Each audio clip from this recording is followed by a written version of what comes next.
Oncology treatments are a really important thing for us in interventional radiology when we're dealing with transplant patients. We have several different things that we can do to control liver tumors, and in many cases, it's only because of these procedures that we're able to maintain patients in a transplantable status. So I'll run through them all briefly.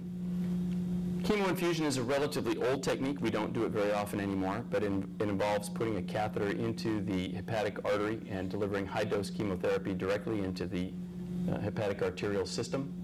It's similar to what's done with a surgical pump that's put into the gastroduodenal artery. We can put the catheter in from the femoral artery if we're just going to leave it for a few days, or we can put it in with a port attached to it from a brachial or axillary approach, and that way it can be used for a longer period of time. Again, this is an older technology. We don't use it too often anymore, but it's something that's available in appropriately selected patients.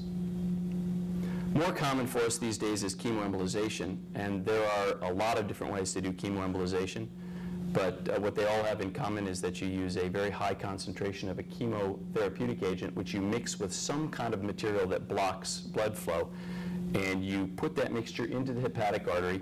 It's carried into the tumor because generally we do this in tumors that are hypervascular, so there's preferential flow into the tumor.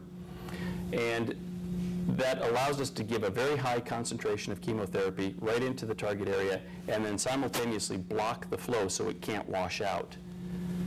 So it gives a longer exposure of the chemotherapy to, or the longer exposure of the tumor to the chemotherapeutic agent, a more concentrated exposure, and it reduces systemic toxicity. Now, we get away with this because the liver has a dual blood supply. Most of the parenchymal tissue is supplied by the portal vein, whereas liver tumors are much more likely to be supplied completely by the hepatic artery. So we can treat the tumors preferentially by putting our material into the hepatic artery, and we don't compromise the normal liver parenchyma because it continues to receive its blood from the portal system. Just a couple of examples. This is a patient with a large tumor in the liver. Here's the celiac arteriogram showing a hypervascular lesion that matches the MR findings right here. Supraselective catheterization of the feeding vessel, again, shows hypervascularity in this mass. And here is the appearance after the patient's been chemoembolized using a thiodol, which is one of the intravascular blocking agents that's used. So you have this stain here of a thiodol. This is the same patient several months later, and you can see that the tumor is no longer enhancing, and this patient has also physiologically or biologically improved by dropping his alpha-fetoprotein down below 10. Now, if you look at a couple of studies that have been published, now they're a while ago now, but they're both still the benchmark studies. One by Lovett that shows 112 patients who were randomized to just symptomatic treatment, bland embolization with gel foam, or chemoembolization, and by the way, TACE is transarterial chemoembolization, using adriamycin and gel foam. And you can see that at every stage of follow-up, the survival was much better among the patients who were treated with chemoembolization. 3-year survival rate of 29% versus 17% treated with just symptomatic care. This is the same data shown in a different format, different slide, but you can see that again at every stage of follow-up, the patients who were treated with chemoembolization did better than the other patients. This is another study by Lowe. In this particular case, they used cisplatin and gel foam as their chemoembolic mixture. And again, you see that at every stage of follow-up, there is a significant survival benefit of chemoembolization over conservative therapies, observational therapies. And the fact is that, these studies did not compare against patients who were getting systemic chemotherapy, but we know that systemic chemotherapy for hepatocellular carcinoma is not very effective, so it shouldn't affect the numbers that much. So again, the same data shown graphically. Again, good survival or better survival at every level. Now, we can slightly modify this technique, and instead of using chemotherapy agents, we can use radioactive agents.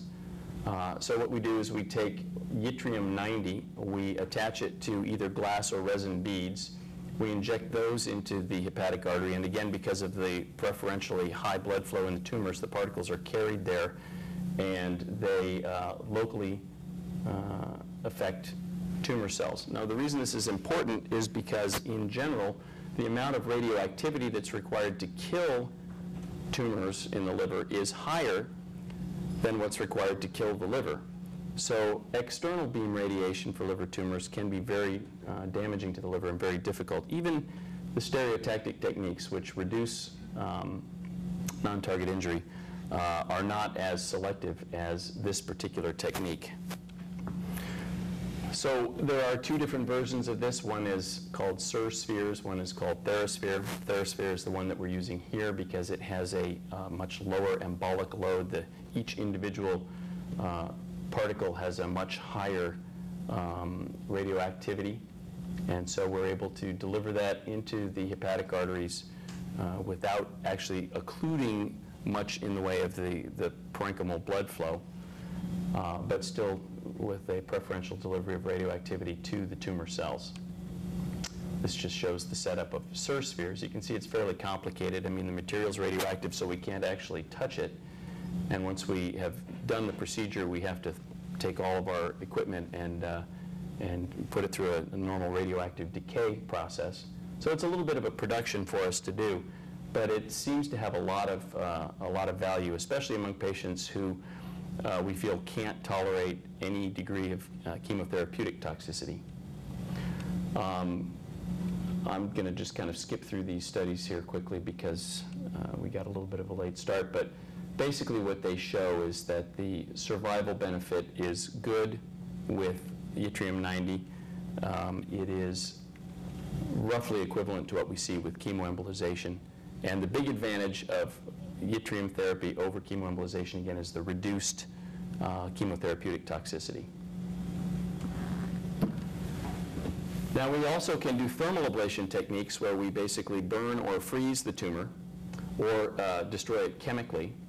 There are several variations in the way that this is done, including microwave energy, radiofrequency energy. I mentioned cryotherapy. We freeze the tumors. We can also use high-intensity focused ultrasound, which is an external energy source that is focused on the tumor and actually can ablate locally under ultrasound or MRI guidance. This is a schematic showing a radiofrequency ablation needle that's been introduced into the liver.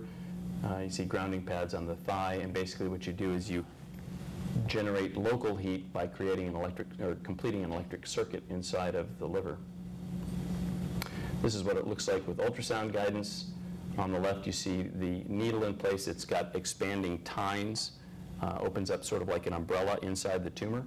And then on the right, you see the appearance during the ablation, and what we see is, what you're seeing there, that white material is tiny bubbles that are being formed as the fluids in the tumor are basically boiled off.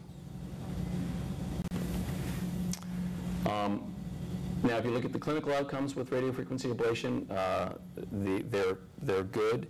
In fact, some data suggest that if you are successful in targeting a tumor and getting a margin of 1 centimeter around it, that the recurrence rates are the same as for surgical resection, and the complication rates are low. We do these under general anesthesia, partly because it makes it easier for us when the liver is not moving up and down. We can control respiration a little bit better with general anesthesia.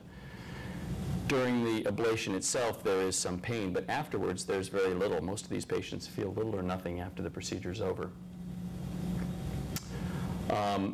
Again, I'm going to skip through these data slides just in the interest of time, but suffice it to say that there are good data that show good survival results, and as I said, in some studies, equivalency with surgical resection.